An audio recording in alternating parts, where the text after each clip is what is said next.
Furthermore, most of the major events of the Bible, such as the Noachian flood, the existence of the King David and his kingdom, the outward falling of the walls of Jericho, the confusion of tongues, the Tower of Babel, have all been verified not only with history but archaeology.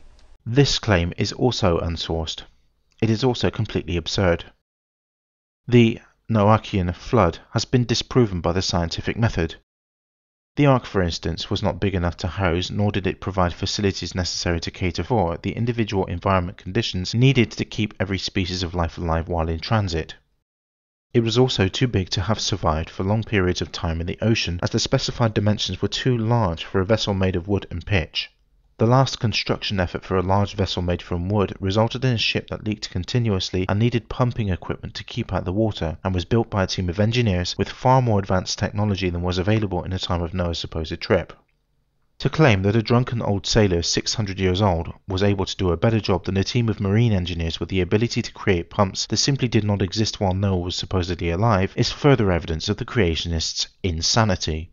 See this video for more information. Also, the recent video put out by this insane creationist on the existence of water in the mantle is full of absurd fallacies and assumptions that, when you check the actual scientific journals themselves, proves the creationist once again to be a liar. Theta Omega has addressed this in his own responses. As for the Tower of Babel, this is as absurd as everything else in creationism. The development of language is almost as well understood as evolutionary biology itself, and that's to say that we understand it extremely well. The fantasy described by the creationist is completely incorrect and demonstrates the extreme ignorance of the creationist. My original point on this matter stands completely unrefuted. Remember what I said about being willfully ignorant? Is a massive fan of the ad hominem, the insult, the put down, and censorship. I think you meant to say ardent proponent. Let's add pedantic literary critic to this list, which is ridiculous given that the creationist makes so many grammatical and spelling errors on his scientific slides, and cannot even get the terminology right for various scientific disciplines even when he has them right in front of his face or read to him seconds before. I'm certainly not massive. I'm only 5'6". I'm 6 foot tall, on the dot. But what does this have to do with anything? The creationist appears to have assumed that I was referencing his physical stature. Don't ask me why. I have no idea. Furthermore, you've actually stated a lie. I'm not known for ad hominem attacks. Once again, the creationist is lying. Several times over the course of the original video, the creationist makes several ad hominem attacks against the extant donors, as well as against Charles Darwin and Stephen Jay Gould. He has also started on Dr. Kenneth Miller, an evolutionary biologist and a Christian, in his latest piece of insanity, Evolution and Lust, clearly declaring that one is not known for ad hominem attacks when daily the creationist makes attacks against his critics instead of addressing their actual arguments is a lie. Of course, everyone makes one every once in a blue moon when they get very upset. I'm quite sure you have as well. Now the creationist is confusing ad hominem with the insult and the put down. Yes, practically everyone uses insulting behaviour now and again, I know I have, so in this respect alone the creationist is right. However, using insults and attacking someone's character instead of addressing their arguments is an ad hominem attack and is intellectually vacuous. And here you're playing the game that evolutionists always do, trying to take things that evolutionists are known for and apply them to creationists, such as ad hominem attacks. Accusing someone else of psychological projection while engaging in it oneself is pure hypocrisy. This is a common creationist tactic, as has been pointed out by many of his critics. Evolutionists continuously resort to these when they get frustrated and angry because creationists put forth evidences that corner them and destroy their worldview. They get very defensive and begin making all manner of filthy comments. I had one guy make a video stating my mother should have stuck a coat hanger in herself and rout me out. The creationist is now playing the victim. I feel absolutely no pity for this individual in making such a claim, since he is well known for engaging in such behaviour himself. While I disagree with this creationist, I myself would not have advocated the statement that his mother should have used a coat hanger and routed him out. Having said this, however, I think the creationist is a sociopath and morally vacuous, as we'll see shortly. As for the rest of the comments made just now, The creationist really should not engage in finger-pointing when it's been demonstrated in the comment section of his and his critics' videos that he engages in such behaviour on a regular basis himself. This is also further highlighted in the videos he makes where he routinely issues ad hominem attacks against his critics. I've been called every filthy word in the book by evolutionists. I've been called every filthy name in the book by creationists, including the very one that this video is a response to. Because evolutionists don't have the same moral values that Christians do, you see. This is ridiculous.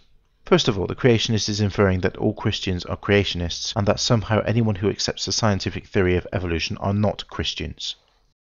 This is incorrect. Science cannot comment on the supernatural. As a consequence, evolutionary theory, abiogenesis, cosmology, etc. cannot and do not make any statements about the existence or lack of a supernatural deity. Dr. Kenneth Miller works as an evolutionary biologist. He is also a practicing Christian who teaches his family about faith in God. And before all of you creationists crawl out of the woodwork and start making claims that Catholics are not Christians, don't bother. To do so is to commit the no true Scotsman fallacy. How do you know that they aren't Christians? They follow the Bible and believe in the same God. To claim otherwise is to erect a straw man of their beliefs. YouTube users Don Exodus 2, Cobain 52, and Little Trucking Bozo are all Christians as well. They are not the only ones who are Christians and accept evolution. Various contributing members on the Talk Origins website are themselves theists. Mike Dunford, who recently responded to the creationist propaganda site True Origin, is himself a Christian, as are many others, stating that evolutionists do not have the same moral values as Christians is to make the statement that evolution and God are incompatible and is to commit another false dichotomy. There's nothing stopping them from being animalistic. Ah, the favoured argument of the creationist.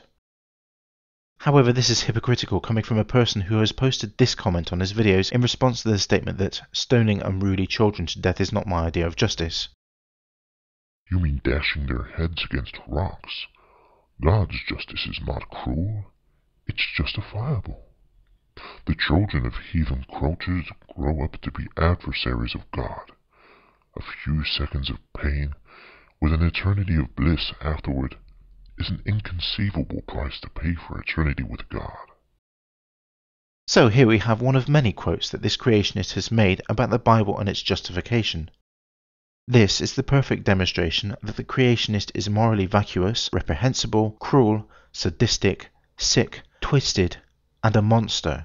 I will never let this man near any children I come into contact with. I would be afraid for their lives and for their welfare if this monster, this sick, twisted, evil little man, went anywhere near a child. I hope he never has children. As for the moral argument that this sick bastard makes, I do what I do out of a sense of right and wrong.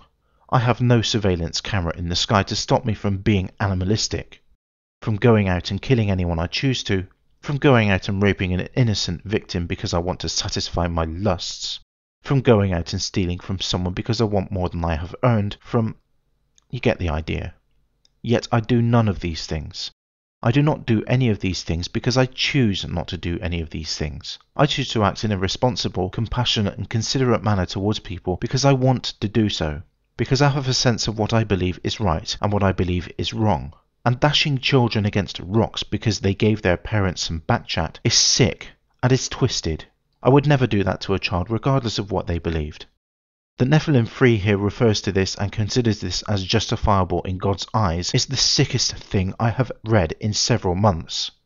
Someone who makes a comment that children deserve to be dashed against the rocks until they are dead if they disobey their parents has no place making any statements about the morality or lack of in people who do not share his insane and genocidal fantasy. The creationist is truly a sick and twisted monster. He is certainly no friend of mine. As for censorship, I have no power to censor anyone. Let's have a look at this claim, shall we? If I delete a comment on one of my video threads because somebody makes filthy ad hominem attacks, well, that's perfectly within my right. That's not censoring someone. Anyone can put forth any information they want to in this world. As we can see from the screen captures overlaid on the creationist claims here, this is clearly another lie. Disabling comments on videos is censorship. Disabling ratings is censorship.